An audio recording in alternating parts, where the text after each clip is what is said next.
All right, Mr. Chair, we're live.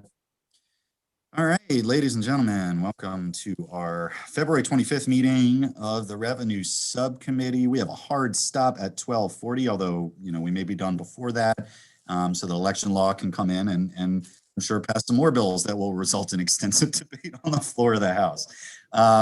Doing that. So, as I mentioned last week, we're going to start rolling larger numbers of bills than we've been rolling. We have about, basically a little less than 4 weeks left to get stuff done before crossover. So the bills today, it's a longer list than normal. Some of them have amendments. Members should feel free if they have questions or want additional amendments or anything like that. If you need to hold a bill, that's fine. We still got time and we can deal with it in the future. If you have questions about amendments and want to get time to ask questions, that's fine. Obviously the situation we're in with COVID has made some discussions a little bit harder than in the past, but we still have plenty of time left.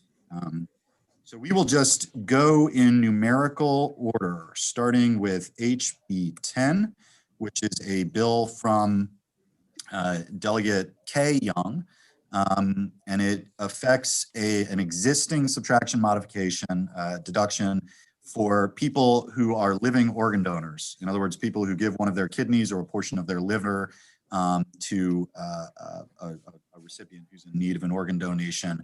The bill was originally passed because people that make this kind of donation are often out of work for weeks or even months as they recover. So it was just a small way to help support people that are giving the gift of life, I guess, to use the phrase from Choose Life. But any questions on the bill? Looks like helping good people with good tax policy to me. Yeah. Well, then do you have a motion? Move favorable. Second. Any discussion? All those in favor say aye. Aye. Aye. Any opposed? Unanimity. Let's see if this holds up on the next bill. I'll take a bet. House Bill 13 is a bill of mine. Actually, it's duly assigned. So the primary committee was the Appropriations Committee. As introduced, it had two provisions. One of those provisions bans public employers, so state and local government, community colleges, the university system, from trying to influence collective bargaining using public funds. In other words, you can't use taxpayer dollars, frankly, the way it's written either way, in debates among workers about whether they should unionize. The second provision of the bill was a tax addition modification, which would have required Maryland corporations who deduct the costs of union avoidance consultants as business expenses to add that back into their Maryland taxes. The Appropriations Committee, as the primary committee on the bill, removed the tax addition modification. So what's left in the bill, should we choose to move forward with it, is just the prohibition on the use of public funds related to collective bargaining. We would not normally have a bill in Ways and Means that only affected the use of public funds for collective bargaining. That would normally be entirely within the purview of appropriations. But, I wanted to open it up to the committee. We could choose not to go forward. We could choose to go forward with the amended version. We could choose to go back to appropriations and say, hey, can you add this back in? But I doubt they will. So, thoughts? Does the sponsor of the bill have a preference? Sponsor of the bill wants to, I'm the kind of guy that thinks a win is a win is a win, but I'm also the kind of guy who thinks I should defer to members of the committee. So can I ask a question, Mr. Chair? If the portion of the bill that appropriations removed were reintroduced as its own bill, would that just be in Ways and Means, or would that go to appropriation? Okay. No, that would be entirely within the Revenue Subcommittee. Right. Okay. So as the bill stands now, all it does is says that governmental entities that are funded with taxpayer dollars, whether university or not, can't spend those monies in efforts to try to be fair. You said to either promote or to deter. Most of that would be AFSCME for the most part, maybe SEIU, probably AFSCME for the most part because it's state unions.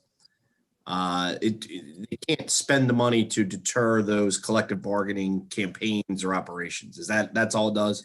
Yeah, to either deter or promote. And George, just to be sure, it only applies, because this is more of an appropriate issue, but my understanding is it only applies to the taxpayer fund. So if like university has independently raised funds, they're still allowed to use that money, but they can't use the taxpayer dollars.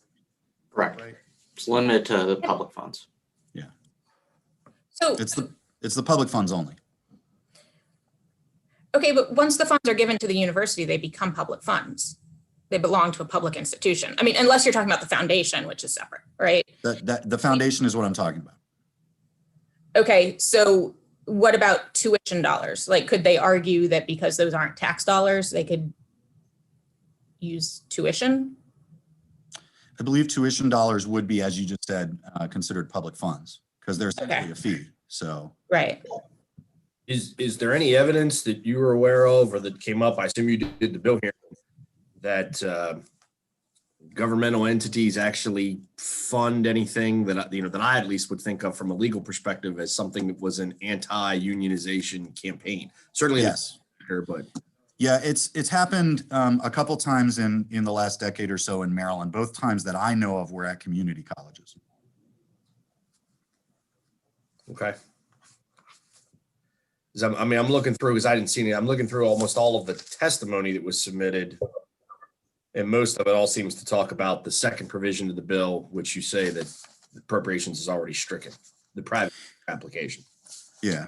I mean, if you'd like, if you have questions about the public funds portion of the bill, we can hold this bill and try to see if we can get somebody from appropriations to come to talk through it with us a little bit more next week. Yeah, I mean, I'd like to simply say, our ranking member on appropriations is literally sitting 8 feet away from me on the other side of this wall, but he's on a call too. If we can hold it, I'd like to see what their perspective was on the bill before we vote, at least as Bob and I. No problem. I think I don't have a problem with the bill in theory, but maybe I'm missing something. As the will is amended. Yeah, That no amendment problem. is a good amendment. We'll I'm sure you like that amendment. I like that amendment. Good people on the Until next appropriations week. committee, Maggie McIntosh, good people. He says in hopes of getting a bond bill. That's right. 421, income tax distribution, tax clinics for low income Marylanders. So this is a bill that Delegate Rosenberg has brought a couple of years, and it does not apply to support in completing your tax returns. We have programs like that in the state. The Comptroller's Office does a lot of support of that kind.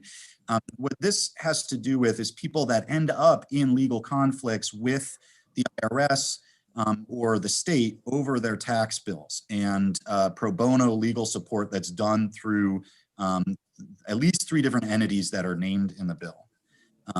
The 2 universities, and then 2 law schools rather, and then the Maryland Volunteer Lawyer Service. So, I've drafted some amendments that we can think about. I'm not wedded to them. I'll sort of lay out my thinking on this. First of all, the fiscal notice introduced was $250,000. I've been given marching orders that we have to keep things at $100,000 or less. So the amendments would reduce the first year appropriation to $100,000 from $250,000. That's money that it's not an appropriation, actually. It's a diversion from the income tax received by the state. So that would happen, George, if I'm correct, that would happen immediately. We wouldn't have to wait for the appropriations process next year for that money. That'll happen over the next 12 months, right? Correct, sir.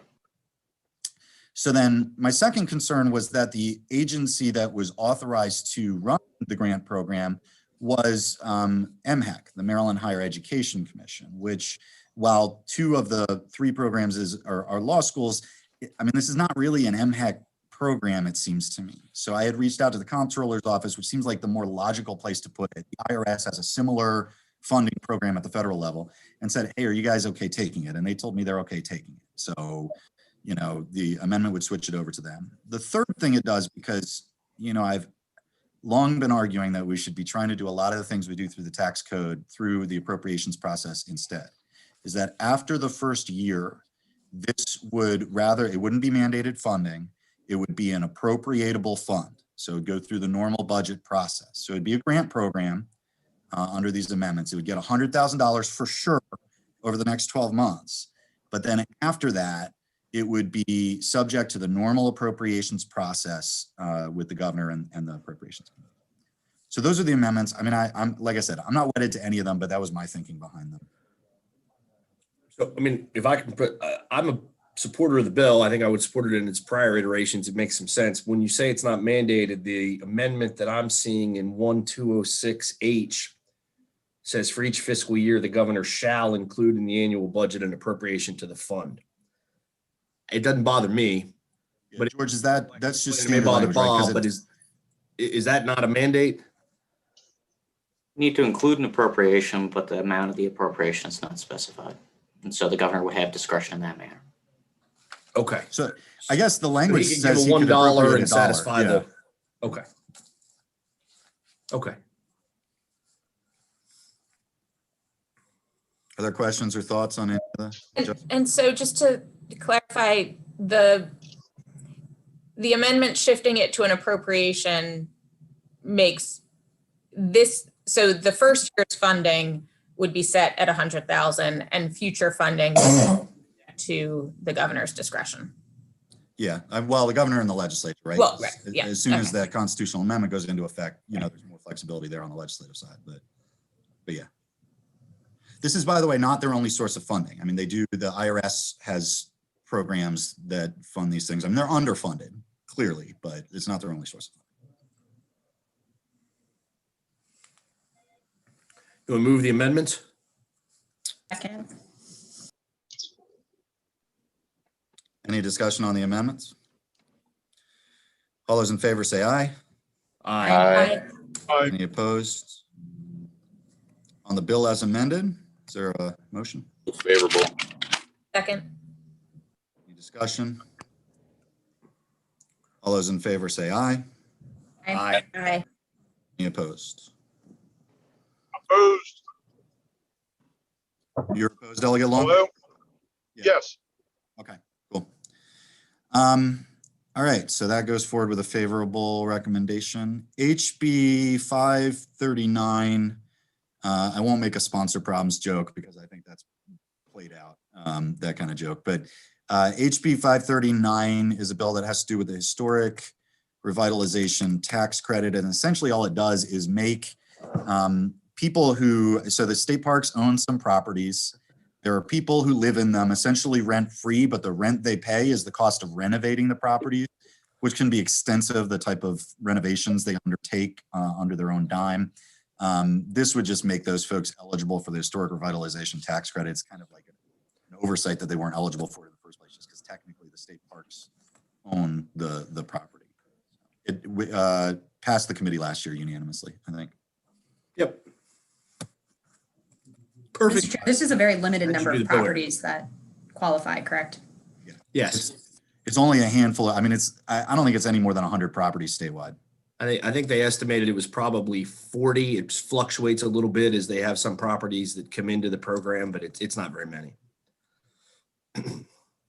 And the savings to the state are significant through the program. We had one of these in Patuxent River State Park in my district, just across on the Montgomery County side from the Howard County line. And there was a guy there that had a property for like 30 years and put hundreds of thousands of dollars into it. And then he passed away and the state reclaimed the property and has now turned it into a ranger station and an overnight station for rangers and a nature center. And so it's a good program for the state. Yeah.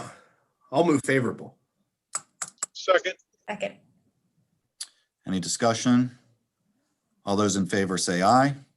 Aye. Aye. Aye. Any opposed? Okay. HB 711, this is, now that we have multiple Joneses. Dana Jones's bill. This has to do with diaper banks, and there are some proposed amendments, which again, I am not wedded to. The intent of the bill is to create a new subtraction modification for products donated to diaper banks. The sponsor discussed at the hearing that unlike many other items, diapers are not eligible for purchase under most public programs like food stamps and things like that. the Appropriations Committee, I think, has had discussions about Maryland sort of making them eligible independently or creating some program to help. But in the meantime, people have trouble affording it. And so the bill creates a subtraction modification. The proposed amendments here set a sunset, which, again, like, I'm not wedded to this, it's up to you all, but I tend to think as a matter of good tax policy that we should revisit these things periodically. So I think we should sunset things and then, investigate them. So it sets a sunset and also asks the comptroller's office to figure out if the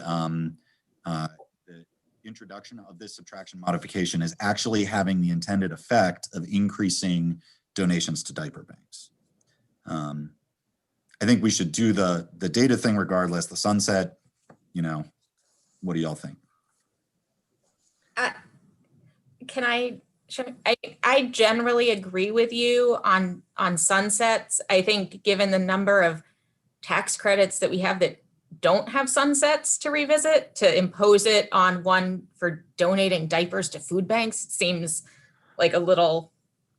You're gonna Delegate Feldman, you're gonna see amendments like this on virtually every new credit we introduce, but I take. Okay. So it just seems like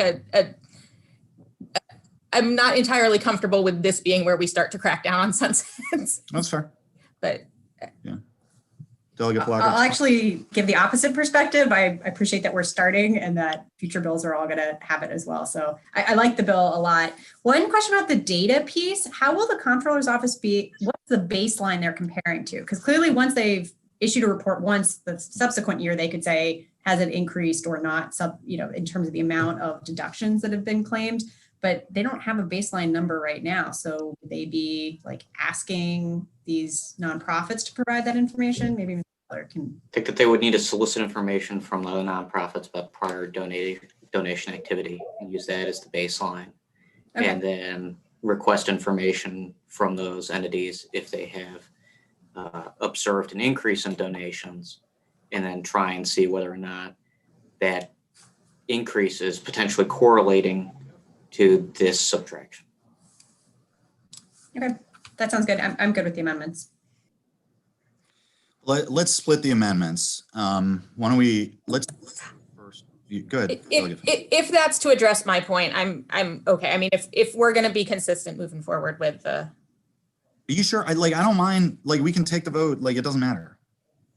This is. I mean, I do agree that tax credits should have sunsets and be reevaluated. I just think it's ironic that this is we're adding in here, but if we're moving in that direction across the board and we're going to be applying that, I'm good with it.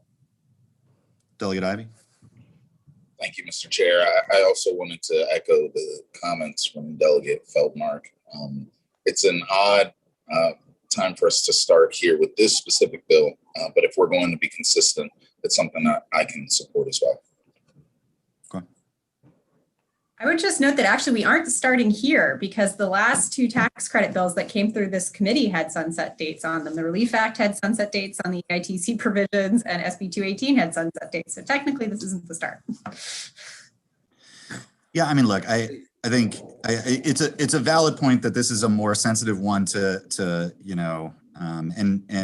this is a smaller credit than we normally do sunsets on. I think that's a valid point. I do think, you're right that if we're going to do it to this, we got to be consistent, and I personally, I think it should be across the board, right? I think we've got to make sure that the money we're spending, we have fiduciary responsibility to the taxpayers, right? We've got to make sure that what we're investing in is actually resulting in the returns we expect. And if it's not, then we need to get rid of it. And the sunset process helps with that. So, I mean, Delegate Feldmark, so you're cool with us just moving ahead? Yes. Yeah. Thank you. Yeah. All right, move the amendments. Second. Any discussion on the amendments? All those in favor say aye. Aye. Aye. Any opposed? On the bill as amended, is there a motion? So moved. Second. Any discussion? All those in favor say aye. Aye. Aye. Any opposed? All right. Two kind of small technical bills remaining. HB 853. I'm going to ask Rhonda, because this is a departmental, to chime in and just describe. This is a departmental bill affecting the small minority and women-owned business account. So Rhonda, do you want to quickly explain the bill? Sure, I can do that. And I have my colleague, Darla Garrett, on the line as well, because she is the program manager. But the Small Minority Women-Owned Business Account is funded through VLT proceeds. We have 8 fund managers. They deploy the funds out to the community in the form of loans. They are not allowed to use the funds as grants to small businesses. This bill states that when there is a federally or state declared state of emergency, that up to $2.5 million of the funds can be used as grants. There is precedence for this. There was language inserted into MEDAF more than a decade ago after the tornado hit La Plata in Southern Maryland. And what we're looking for is flexibility. If we had this capability when the floods hit Ellicott City, the fund managers could have stepped in and provided grants to those businesses. When you're in a state of emergency, the last thing you want to do is take on debt. So we would like that capability. At the hearing, the secretary floated the idea of an amendment to make this bill emergency, meaning it will become effective upon passage. And with the $10 million included in the Relief Act for this program, we want the fund managers to have the flexibility to issue some of that money as grants. And so that's why we are seeking the emergency designation. We know the General Assembly wants those Relief Act funds deployed quickly. If we have to do it as loans, it will take us more than a year. George, I forgot to make a note, but we did draft an amendment making it a bill, right? There is an amendment that was provided to you this morning that would make this an emergency measure. So what you're saying is I should read my email. Darla, did I describe everything accurately? I'm reaching out to my colleague, and you are on mute. There she is. Okay. Yes, you described it perfectly. Thank you, Darla. They've trained me well, delegates. All right, are there any questions Nope, move favorable. on the Second. amendment making it an emergency bill? Sure. Okay. I heard a motion and a second to make it an emergency bill. You hear the rumbly in my tumbly that says I got to get some lunch. All those in, I can't believe you just said that. Those What are do you not do, words I baby? would think. Okay. All those in favor say aye. Aye. Aye. Any opposed? On the bill as amended, is there a motion? Move favorable. Favorable, second. All those in favor say aye. Aye. Aye. Any opposed? Okay. Final bill, HB 888. This is Delegate McKay's bill.